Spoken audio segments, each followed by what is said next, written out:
یو ناشنا هغه درود شریف درخیمه چې داسې یو درود شریف دی چې د هغې د برکت او فضیلت هغه گواهی هغه صحابه هم ورکوي، د هغې شان او د ویونکي شان او مرتبه نبی کریم صلی الله علیه وسلم په خپل ژوند کې هم هغه ورکړې ده. صحابه کرام هغه تشریف فرما دي.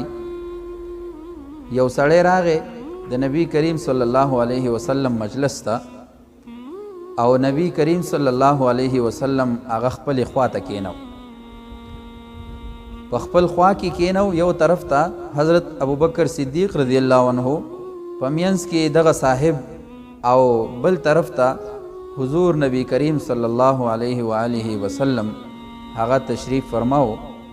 صحابه کرام هم حیران شو چې دا څوک دی چې دومره لویه مرتبه ده چې نبی کریم صلی الله علیه وسلم هغه راوغوښو خپلې خوا ته کینو. یو طرف ته ابوبکر صدیق رضی الله عنه او په منځ کې دغه صاحب نبی کریم صلی الله علیه وسلم هغه کینو. صحابه تپوس کوي دا څوک دی؟ نبی کریم صلی الله علیه وسلم ورته وفرمایل چې دا صاحب چې کوم دی نو په ما باندې یو ناشنا درود شریف وایي. هغه کوم درود شریف دی؟ اللهم صل علی سیدنا محمد کما تحب وترضى له. آسان درود شریف دی. اللهم صل علی سیدنا محمد کما تحب وترضى له. اللهم صل علی سیدنا محمد کما تحب وترضى له. نو دا آسان درود شریف دی.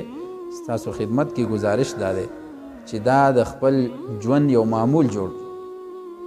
هسې هم د درود شریف هغه ډیر لوی برکات دي، ډیر لوی انوارات دي. کوم انسان چې درود شریف وایي په هغې باندې د الله تعالی رحمتونه راوریږي.